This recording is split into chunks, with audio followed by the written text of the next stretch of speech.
नमस्कार विद्यार्थी मित्रांनो, एडुकोस बाय शिवराजमध्ये तुमचं पुन्हा एकदा स्वागत आहे. मीरा भाईंदर महानगरपालिकेत मित्रांनो गट क अंतर्गत ही पदं निघालेली आहेत. 350 पदं या भरती अंतर्गत तुम्हाला बघायला मिळतील. सर्व प्रकारची पदं असतील. संपूर्ण डिटेल्समध्ये जाहिरात बघूया. परंतु त्या अगोदर मित्रांनो, चॅनलवर नवीन असाल तर प्लीज एडुकोस बाय शिवराज या चॅनलला सबस्क्राईब करा. बेल आयकॉन प्रेस करायला विसरू नका, जेणेकरून ज्याही अपडेट असतील त्याचे नोटिफिकेशन हे तुमच्यापर्यंत पोहोचत राहील. तर चला बघूया. पदं बघितली मित्रांनो तर गट क संवर्गातील आहेत. आपण जेव्हा जाहिरात बघू तेव्हा संपूर्ण डिटेल्स बघू. जाहिरात थोडी मोठी होणार, परंतु लक्ष देऊन ऐका. 358 पदं असतील. शैक्षणिक पात्रता त्या पदाप्रमाणे असेल. वयोमर्यादासुद्धा त्याच पदाप्रमाणे आपण बघू शकतो, परंतु 18 ते 38 हा वयोगट आहे जो महाराष्ट्र सरकारने आपल्याकरता दिलेला आहे. वेतनसुद्धा पदाप्रमाणे असेल. तर चला सगळं डिटेल्स आता आपण जाहिराती अंतर्गतच बघूया. मित्रांनो बघू शकता, मीरा भाईंदर महानगरपालिका अंतर्गत ही भरती तुम्हाला दिसती आहे. इथे मीरा भाईंदर महानगरपालिका आस्थापनेवरील गट क संवर्गातील रिक्त पदं सरळ सेवेने भरण्याबाबत जाहिरात टाकलेली आहे. मित्रांनो 358 पदं तुम्ही बघू शकता. 20/8ला मान्यता दिली आणि 22/8ला ही जाहिरात आपल्याकरता समोर झालेली आहे. आता कुठली पदं असतील, काय असेल हे बघू शकता.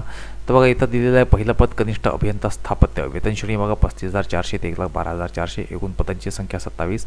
कनिष्ठ अभियंता मेकॅनिकल 2 पदं असतील. 35,400 ते 1,12,400 एवढं वेतन असेल. कनिष्ठ अभियंता विद्युत 1 पद. 35,400 ते 1,12,400 एवढं वेतन. लिपिक टंकलेखक 3 पदं. 19,900 ते 63,200 एवढं वेतन असेल. सर्वेअर सर्वेक्षक 2 पदं. 25,500 ते 81,100 एवढं वेतन असेल. नळ कारागीर म्हणजे प्लंबर 2 पदं असतील. 19,900 ते 63,200 एवढं वेतन असेल. फिटरची बघा 1 पद आहे. 19,900 ते 63,200 वेतन असेल. मिस्त्रीचं वेतन या 2 पदं या ठिकाणी 2 असतील. 19,900 ते 63,200 वेतन असेल. पंपचालकची 7 पदं. वेतन 19,900 ते 63,200. अनुरेखक 10 नंबरचं पद 1 पद आहे. 25,500 ते 81,100 एवढं वेतन. वीजतंत्री इलेक्ट्रिशियन 1 पद. 19,900 ते 63,200. कनिष्ठ अभियंता सॉफ्टवेअर संगणक प्रोग्रामर 1 पद. 35,400 ते 1,12,400. स्वच्छता निरीक्षक 5 पदं आहेत. 25,500 ते 81,100 एवढं वेतन असेल. चालक यंत्रचालक 14 पदं आहेत. 25,500 ते 81,100 एवढं वेतन असेल. सहाय्यक अग्निशमन केंद्र अधिकारी 6 पदं. 35,400 ते 1,12,400 एवढं वेतन. अग्निशमनची 241 पदं आहेत. 21,700 ते 69,100 एवढं वेतन असेल. उद्यान अधीक्षकची 3 पदं. 35,400 ते 1,12,400 एवढं वेतन. लेखापालची 5 पदं. 35,400 ते 1,12,400 एवढं वेतन असेल. डायलिसिस तंत्रज्ञ 3 पदं. 35,400 ते 1,12,400 एवढं वेतन असेल. बालवाडी शिक्षिकेची 4 पदं या ठिकाणी असलेली आहेत. 19,900 ते 63,200 एवढं वेतन असेल. नंतरचं 21 नंबरचं पद बघा, परिचारिका म्हणजेच अधिपरिचारिका किंवा स्टाफ नर्स मिडवाईफ 5 पदं आहेत. 35,400 ते 1,12,400 एवढं वेतन असेल. प्रसाविका 22 नंबरचं पद म्हणजे ऑक्झिलरी नर्स मिडवाईफ ANM 12 पदं. 25,500 ते 81,100 एवढं वेतन असेल. औषध निर्माता व औषध निर्माण अधिकारीचे 5 पदं. 29,200 ते 92,300 एवढं वेतन असेल. लेखा परीक्षकची सुद्धा 1 पद आहे. 35,400 ते 1,12,400 एवढं वेतन असेल. सहाय्यक विधी अधिकारीचे 2 पदं. 38,600 ते 22,800 एवढं वेतन असेल. तारतंत्री म्हणजेच फायरमन 19,900 ते 63,200 एवढं वेतन असेल. एकाच पद आहे. आणि ग्रंथपालचं सुद्धा 1 पद आहे. 35,400 ते 1,12,400 एवढं वेतन. तर बघू शकता एकूण 358 पदं 27 कॅटेगरीमधली या ठिकाणी आहे. अर्ज कसा करायचा आहे तर 22/8 अर्जाला सुरुवात झालेली होणार आहे मित्रांनो. म्हणजे आजपासून सकाळपासूनच होईल कदाचित. आणि शेवटची तारीख असेल 29/9/2025. बघा 12/9ला या ठिकाणी तुम्हाला अर्जाची शेवटची तारीख असेल. परीक्षा शुल्कसुद्धा त्याच ठिकाणी भरलेलं आहे. आरक्षण दिलं आहे पदानुसार. जसं कनिष्ठ अभियंता स्थापत्य 27 पदं आहेत. तर कुठल्या पदाला कसं आरक्षण आहे हे तुम्ही या ठिकाणी बघू शकता. महिलांना आहे, माजी खेळाडूंना आहे, माजी सैनिक असतील, पदवीधर अंशकालीन असतील, प्रकल्पग्रस्त असतील, भूकंपग्रस्त असतील किंवा दिव्यांग सगळ्यांना आरक्षण त्या ठिकाणी आहे. अनाथांना तर ही संपूर्ण पदं कनिष्ठ अभियंताची 2 पदं ही आरक्षण वाईज यादी तुम्ही एकदा बघून घ्याल, कारण की आपण आताच पदं बघितली की कुठलं पदं कोण्या ठिकाणी अंतर्भूत आहे. त्यामुळे हे आरक्षण वाईज तुम्ही त्या ठिकाणी एकदा नक्की बघाल. आता आपण जे आहे या ठिकाणी शैक्षणिक पात्रता नेमकी कुठल्या पदाला काय असेल हे एकदा बघून घेण्याचा प्रयत्न करू. कनिष्ठ अभियंता स्थापत्य गट अंतर्गत आपण पाहिलं. अभियांत्रिकी सेवा अंतर्गत मान्यताप्राप्त विद्यापीठाची स्थापत्य म्हणजे सिव्हिल अभियांत्रिकी शाखेची पदवी तुमच्याकडे असणं गरजेचे आहे. सोबतच 3 वर्षात नेमणुकीनंतर कनिष्ठ अभियंता व्यावसायिक परीक्षा उत्तीर्ण होणे सुद्धा गरजेचे आहे. मराठी भाषेचं ज्ञान तुमच्याकडे असणं गरजेचं आहे. सोबतच त्यांनी शासन निर्णयसुद्धा दिलेला आहे, जसं की civil and water management engineering असेल किंवा सिव्हिल अँड एन्व्हायरमेंट इंजिनिअरिंग असेल, structural engineering, construction engineering technology या पदाचा जर तुमचं शिक्षण असेल तर हेही पदात ज्यांचं झालेलं असेल तेही सुद्धा या पदाला अर्ज नक्की करू शकतात. नंतर बघा आहे कनिष्ठ अभियंता मेकॅनिकल. कनिष्ठ अभियंता का अभियंता मेकॅनिकल गट क अंतर्गत तुम्हाला मेकॅनिकल इंजिनिअरिंगमध्ये तुमची डिग्री असणं गरजेची आहे. सोबतच कनिष्ठ अभियंता व्यावसायिक परीक्षा उत्तीर्ण असणं गरजेचं आहे. त्याचसोबत मराठी भाषेचं ज्ञानसुद्धा तुम्हाला असणं आहे. सेम पद्धतीनं ॲटोमोबाईल असेल, प्रोडक्शन इंडस्ट्रियल या पद्धतीचं तुम्ही बघू शकाल. नंतर आहे कनिष्ठ अभियंता विद्युत गट क अंतर्गत आहे. याही ठिकाणी इलेक्ट्रिकलमध्ये तुमची पदवी असणं गरजेची व तुम्हाला इलेक्ट्रिकलचा जो व्यावसायिक अभ्यासक्रम आहे तोही उत्तीर्ण करणं गरजेचं. सोबत मराठी भाषेचं नॉलेज. नंतर आहे 4 नंबरचं पद ज्याच्याकरता मॅक्सिमम अर्ज आपण भरू शकाल ते म्हणजे लिपिक टंकलेखक गट क चं पद आहे. या ठिकाणी कुठलीही पदवी तुमच्याकडे असेल तरी चालेल. सोबतच तुम्हाला टंकलेखनाचे 30 शब्द प्रति मिनिट तुमचं वेगमर्यादा असणं गरजेचं आहे टायपिंगची आणि इंग्लिश टायपिंग 40 शब्द प्रति मिनिट त्या ठिकाणी असणं गरजेचं आहे. सोबत प्रमाणपत्रही असणे आवश्यक. नंतरचं पद आहे सर्वेक्षक गट क चं आहे. त्या ठिकाणी तुम्हाला सिव्हिल इंजिनिअरिंगची पदवी असणं गरजेची आहे किंवा पदविका जरी असेल तरीसुद्धा तुम्ही त्या ठिकाणी अर्ज करू शकता. परंतु मात्र त्या ठिकाणी तुम्हाला मराठी टंकलेखन 30 शब्द प्रति मिनिट असणं गरजेचं आहे व इंग्रजी टंकलेखन 40 शब्द प्रति मिनिट असणं सुद्धा त्या ठिकाणी त्यांनी मागितलेलं आहे. व सोबतच मान्यताप्राप्त प्रशिक्षण संस्थेचे 2 वर्षाचे सर्वेक्षक व्यवसायाचे प्रमाणपत्र मात्र त्या ठिकाणी तुम्हाला आवश्यक असेल. 6 नंबरचं पद नळ कारागीर म्हणजेच प्लंबर गट क अंतर्गत SSC केवळ 10वीवरती हे पद आहे. परंतु सोबतच तुमचं औद्योगिक प्रशिक्षण संस्थेचं नळ कारागीर या विषयाचा अभ्यासक्रम पूर्ण असणं गरजेचं आहे आणि 3 वर्षाचा अनुभव त्यांनी संबंधित कामाचा मागितलेला आहे. फिटरचं पद आहे. 10वीवरती फिटरचं पद आहे. ITI फिटरमध्ये असणं गरजेचं आहे व 3 वर्षाचा अनुभव तुम्हाला फिटरचा असणं आवश्यक आहे. मिस्त्रीचं जे पद आहे गट क 10वीवरती नंतर ITI मिस्त्रीमध्ये असणं गरजेचं आहे. या ठिकाणी 2 वर्षाचा अनुभव हा तुम्हाला मागितलेला आहे. नंतरचं 9 नंबरचं पद पंपचालक गट क अंतर्गत 10वीवरती पद आहे. ITI तुमचा पंप ऑपरेटरमध्ये झालेला असणं गरजेचं आहे. नंतरचं बघितलं पद आपण 10 नंबरचं अनुरेखकचं गट क अंतर्गत या ठिकाणी 12वीवरती हे पद तुम्हाला त्या ठिकाणी उपलब्ध असेल. सोबत ITIचा अनुरेखक व तत्सम समतुल्य अभ्यासक्रम तुमचा असणं गरजेचं आहे. वीजतंत्र इलेक्ट्रिशियन गट क अंतर्गत आहे. 10वीवरती उत्तीर्ण असेल आणि ITI औद्योगिक प्रशिक्षण संस्थेचा वीजतंत्री अभ्यासक्रम पूर्ण असणं गरजेचं आहे. 12 नंबरचं पद कनिष्ठ अभियंता सॉफ्टवेअर किंवा संगणक प्रोग्रामर. या ठिकाणी संगणक विषयासह BE BTech किंवा MCA असणं गरजेचं. सोबत प्रोग्रामिंग सॉफ्टवेअर डेव्हलपमेंटमधील 3 वर्षाचा अनुभव तुम्हाला त्या ठिकाणी मागितलेला आहे. 13 नंबरचं पद स्वच्छता निरीक्षक गट क अंतर्गत पद आहे. या ठिकाणी तुमची पदवी असणं गरजेची आहे. सोबतच निरीक्षक पदविका उत्तीर्ण असणं गरजेचं आहे व मराठी भाषेचं ज्ञान हे गरजेचं असतं. नंतरचं 14 नंबरचं पद आपण बघतोय यंत्रचालक या नंबरचं पद आहे. चालक यंत्रचालक नावाचं 10वी उत्तीर्ण गरजेचं. सोबत अग्निशमन प्रशिक्षण केंद्र किंवा महाराष्ट्र अग्निशमन अकॅडमी सेवा अकॅडमी, महाराष्ट्र शासन मुंबई किंवा नागपूर किंवा all India institute of local self government किंवा महाराष्ट्र शासन राज्य तांत्रिक शिक्षण मंडळाचा अभ्यासक्रम अग्निशमनाचा पूर्ण करणे गरजेचा. सोबतच जड वाहन चालवण्याचा परवाना गरजेचा असणं गरजेचं आहे आणि ते हेवी व्हेकल तुम्ही 3 वर्ष काम केलं आहे, 3 वर्ष चालवलं आहे असं सुद्धा गरजेचं आहे. यासोबतच तुम्हाला फिजिकल पात्रतासुद्धा मागितली आहे. शारीरिक पात्रता या ठिकाणी उंची 165 सेंटीमीटर मागितली आहे पुरुषांकरता. महिलांकरता 162. पुरुषांकरता चेस्ट 81 सेंटीमीटर फुगवून मागितलेली आहे. वजन 50 किलोग्रॅम व दृष्टी चांगली.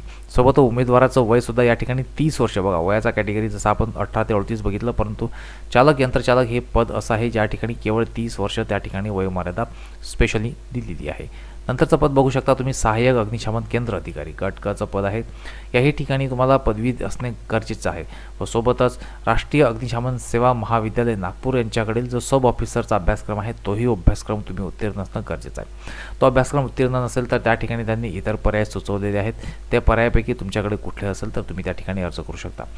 या ठिकाणी ही शारीरिक पात्रता दिलेली आहे. 165 सेंटीमीटर उंची पुरुषांसाठी, 162 सेंटीमीटर महिलांसाठी, चेस्ट पुरुषांसाठी 81 सेंटीमीटर फुगवून, वजन 50 ग्राम आणि दृष्टी चांगली असणं गरजेचे आहे. नंतरचा पद आहे या ठिकाणी आपण बघू शकता अग्निशमनचं आहे गट क अंतर्गत श्रेणी अग्निशमन सेवा. या ठिकाणी हे 10वीवरती पद आहे. बघा अग्निशमन अंतर्गत 3 अलग पद आहेत परंतु वेगवेगळं शैक्षणिक पात्रता आहे. 10वीवरती आहे परंतु यासोबतच तुम्हाला अग्निशमन प्रशिक्षण केंद्राचा जो डिप्लोमा सर्टिफिकेट कोर्स असेल तो अभ्यासक्रम तुमचा असणं गरजेचं आहे. शारीरिक पात्रता वरील पदाप्रमाणेच उंची 165 सेंटीमीटर पुरुषांकरता, 162 सेंटीमीटर महिलांकरता आणि चेस्ट 81 सेंटीमीटर फुगवून पुरुषांकरता, वजन किमान 50 ग्राम असणं गरजेचं आहे आणि उमेदवाराचं वय पुन्हा 30 वर्षापेक्षा जास्त नाही. नंतरचं पद आहे बघा उद्यान अधीक्षक गट क अंतर्गत आहे। या ठिकाणी तुम्हाला मान्यताप्राप्त कृषी विद्यापीठाची बघा BSc हॉर्टिकल्चर किंवा ॲग्रिकल्चर, बॉटनी किंवा फॉरेस्ट्रीमध्ये तुमची पदवी असणं गरजेचं आहे। सोबतच शासकीय असेल, निमशासकीय किंवा स्थानिक स्वराज्य संस्थेकडे कृषी उद्यान क्षेत्रातील उद्यान निरीक्षक अथवा समकक्ष पदावरील 3 वर्षाचा अनुभव हा उद्यान अधीक्षक या पदाकरता असणं गरजेचं आहे। 17 नंबरचं ते पद त्यांनी सांगितलेलं आहे त्या ठिकाणी, तर हे बघू शकता उद्यान अधीक्षकचं। उद्यान अधीक्षक करता त्यांनी BSc ऑनर्स उद्यानविद्या, BSc ऑनर्स वनविद्या या प्रकारचंही काही त्यांनी त्या ठिकाणी वेगळे पर्याय सुचवलेले आहेत। आता नंतरचं पद आहे 18 नंबरचं लेखापाल गट क अंतर्गत वाणिज्य शाखेची पदवी तुमच्याकडे असणं गरजेची आहे।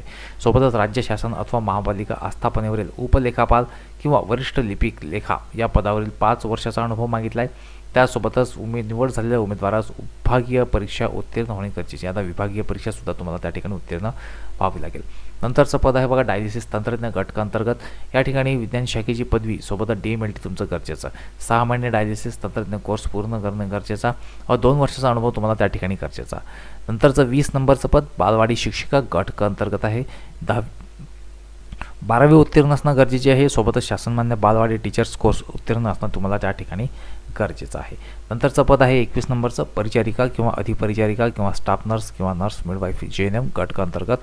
महाराष्ट्र राज्य माध्यमिक व उच्च माध्यमिक शिक्षण मंडळाची माध्यमिक शालांत परीक्षा उत्तीर्ण म्हणजे 12वी असणं गरजेचं। सोबत Maharashtra nursing council general nursing व मिडवायफरी पदविका असणं गरजेचं आहे। व परिचारिका म्हणून तुमचं शासकीय, निमशासकीय असेल किंवा स्थानिक स्वराज्य संस्था किंवा खासगी रुग्णालयात 3 वर्षाचा अनुभव त्या ठिकाणी त्यांनी मागितलेला आहे। सोबत महाराष्ट्र नर्सिंग काउन्सिलची नोंदणी सुद्धा गरजेची सांगितली आहे। नंतरचं पद आहे बघा प्रसाविका म्हणजेच ऑक्झिलरी नर्स मिडवाईफ ANM अंतर्गत। महाराष्ट्र शासन माध्यमिक व उच्च माध्यमिक शिक्षण मंडळाची माध्यमिक शालांत परीक्षा उत्तीर्ण म्हणजे 12वी उत्तीर्ण गरजेची। सोबतच शासन मान्यताप्राप्त संस्थेचा ANM अभ्यासक्रम उत्तीर्ण असणं गरजेचा। महाराष्ट्र नर्सिंग काउन्सिलची नोंदणी सुद्धा गरजेची। 23 नंबरचं पद औषध निर्माता किंवा औषध निर्माण अधिकारी गट क चं पद आहे। 12वी वरती हे पद आहे, मात्र तुम्हाला त्या ठिकाणी B.Pharm पदवी उत्तीर्ण असणं गरजेचं आहे। सोबतच महाराष्ट्र फार्मसी काउन्सिलचे नोंदणी प्रमाणपत्र महाराष्ट्र फार्मसी ॲक्ट 1948 नुसार वैध प्रमाणपत्राची नोंदणी गरजेची व 2 वर्षाचा अनुभव तुम्हाला या पदाकरता मागितला आहे। 24 नंबरचं पद लेखापरीक्षक गट क अंतर्गत वाणिज्य शाखेची पदवी तुम्हाला असणं गरजेची आहे। सोबत वित्तीय शाखेतील वित्तीय व्यवस्थापनातील पदव्युत्तर पदवी किंवा पदविका किंवा विज्ञान किंवा वाणिज्य शाखेतील पदव्युत्तर पदवी तुमची असेल तर आवश्यक। सोबत निवड झालेल्या उमेदवारास विभागीय परीक्षा उत्तीर्ण असणं गरजेचं त्यांनी मागितलेलं आहे। नंतरचं पद आहे बघा सहाय्यक विधी अधिकारी गट क अंतर्गत पद आहे। या ठिकाणी तुमची मान्यताप्राप्त विद्यापीठाची विधी शाखेची पदवी गरजेची सांगितलेली आहे। सोबत उच्च न्यायालय किंवा त्यांच्या अधिपत्याखालील इतर न्यायालयांमध्ये किमान 5 वर्ष अधिवक्ता किंवा वकील म्हणून किंवा शासकीय किंवा स्थानिक स्वराज्य संस्थेतील संबंधित कामाचा 5 वर्षाचा अनुभव सुद्धा तुम्हाला त्या ठिकाणी मागितलेला आहे। नंतरचं पद आहे बघा तारतंत्री वायरमन गट क अंतर्गत। या ठिकाणी 10वी उत्तीर्ण गरजेची। सोबतच ITI मध्ये तुमचं शिक्षण असणं गरजेचं आहे तारतंत्रीमध्ये व 2 वर्षाचा अनुभव। ग्रंथपाल नावाचं पद 27 नंबरचं आहे। ग्रंथपालाची पदवी तुमच्याकडे म्हणजेच B.Lip असणं गरजेचं आहे आणि 3 वर्षाचा अनुभव त्यांनी मागितलेला आहे। आता हे झाली सगळी पदं, त्यानुसार असलेलं शैक्षणिक पात्रता आणि पदांची संख्या वेतनमानासहित आपण बघितली आहे। आता या ठिकाणी परीक्षा शुल्क किती असेल तर खुला प्रवर्गात तर तुम्ही अर्ज कराल तर तुम्हाला या ठिकाणी 1000 असेल। मागास प्रवर्ग किंवा अनाथ प्रवर्गात कराल तर 900 रुपये आणि माजी सैनिक असाल तर कुठलंही शुल्क तुम्हाला या ठिकाणी भरताच कामा नये। आता या ठिकाणी काही सूचना व अटी व शर्ती दिलेल्या आहेत, त्या तुम्ही संपूर्णपणे एकदा व्यवस्थित वाचून घ्याल, कारण की या भरती करता एकदा फॉर्म सबमिट झाल्यास तुम्हाला त्या ठिकाणी अडचणीचं होऊ शकेल। सोबत असताना MSCIT बद्दल सुद्धा सांगितलं आहे की ज्या उमेदवारांना या परीक्षेमध्ये उत्तीर्ण होणं गरजेचं आहे MSCIT सुद्धा तुमच्याकडे असेल तर तेही तुम्ही त्या ठिकाणी मिळवून घेणं गरजेचं सांगितलेलं आहे। सोबतच टंकलेखच असेल टायपिंगची, तेही तुमची ज्या ज्या पदाकरता आवश्यक सांगितले तेही तुम्ही त्या ठिकाणी गरजेचं करून घ्या। वयमर्यादा 18 ते 38 वर्ष हा जो नियम आहे हा त्या ठिकाणी आपल्याला बघायला मिळतो। आता अर्ज कसा करायचा आहे तर अर्ज तुम्हाला ऑनलाईन पद्धतीने या ठिकाणी करावा लागेल। वेबसाईट तुम्हाला आपल्या व्हिडिओमध्ये दिलेली असेल www.mbmc.gov.in या संकेतस्थळामार्फत तुम्ही त्या ठिकाणी ऑनलाईन ॲप्लिकेशन लवकरात लवकर करू शकता।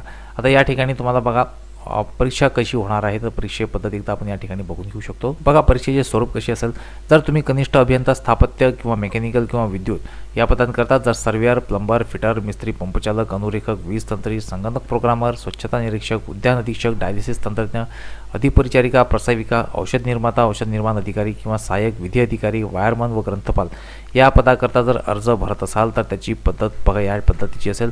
120 मिनिटाचा जो पेपर असेल त्या ठिकाणी तुम्हाला मराठी, इंग्रजी, जनरल नॉलेज, रिझनिंग आणि टेक्निकल सब्जेक्ट्स या प्रकारचे प्रत्येक प्रश्नाला 2 गुण असतील, नंबर ऑफ क्वेश्चन दिलेले असतील आणि त्याप्रमाणे तुम्हाला टोटल मार्क्स किती असतील ते सुद्धा दिलेले आहे. एकूण 200 मार्काचं त्या ठिकाणी तुमचं वेटेज असेल. लेखापाल व लेखपरीक्षक या पदाकरता सुद्धा त्याच पद्धतीचा पॅटर्न त्यांनी 200 मार्काचा ठरवलेला आहे, पण टेक्निकलच्या जागी अकाउंट सब्जेक्ट हा त्यांनी त्या ठिकाणी घेतलेला आहे. यंत्रचालक असेल किंवा चालक, यंत्रचालक, सहाय्यक, अग्निशमन केंद्र अधिकारी किंवा अग्निशामक या पदाकरता सुद्धा त्या ठिकाणी Marathi, English, general knowledge, reasoning आणि टेक्निकल सब्जेक्ट 100 मार्काचा पेपर हा त्या ठिकाणी दिला आहे. आणि अग्निशमन पदांसाठी 100 गुणांची स्वतंत्ररित्या मैदानी क्षमता चाचणीसुद्धा त्या ठिकाणी घेण्यात येईल. जर लिपिक, टंकलेखक व बालवाडी शिक्षिका या पदाकरता अर्ज करायचा असाल तर 200 गुणांचं त्या ठिकाणी तुम्हाला हा पेपर द्यावा लागेल. या ठिकाणी टेक्निकलचा कुठलाही पार्ट नाही. मराठी, इंग्लिश, जनरल नॉलेज आणि रिझनिंग हा तुम्ही सिलेबस करून त्या ठिकाणी 200 मार्क मिळवू शकाल. 120 मिनिटाचा तो त्या ठिकाणी वेळ असेल. निवड पद्धत निश्चितच तुम्ही बघितले, ऑनलाईन पद्धतीने या ठिकाणी निवड होणार आहे आणि ती एक्झाम दिल्यानंतर तुम्ही त्या ठिकाणी ॲप्लिकेशन करून आपला अर्ज भरून परीक्षा देऊ शकाल. तर मित्रांनो, पुन्हा एकदा अर्जाची शेवटची तारीख 12/9 आहे. आजपासून अर्जाची ही भरती सुटलेली आहे. ऑनलाईन टेस्ट होणार आहे. या ठिकाणी मुलाखतीचं कुठलंही प्रयोजन नाही. फी पुन्हा एकदा खुला प्रवर्ग 1000, मागास प्रवर्ग 900 आणि माजी सैनिक असाल तर कुठलंही अर्ज शुल्क नाही. वेबसाईट ज्या ठिकाणाहून तुम्हाला ऑनलाईन ॲप्लिकेशन करायची आहे www.mbmc.gov.in या ठिकाणाहून तुम्ही अर्ज कराल. तर मित्रांनो, ही होती एक अपडेट तुमच्याकडे मीरा भाईंदर या महानगरपालिकेअंतर्गत सुटलेल्या पदांची. अशाच प्रकारच्या व्हिडिओसाठी आमच्या चॅनलवर प्लीज सबस्क्राईब करा, ठेवून राहा आणि पुन्हा भेटू नवीन व्हिडिओसोबत. तोपर्यंत धन्यवाद.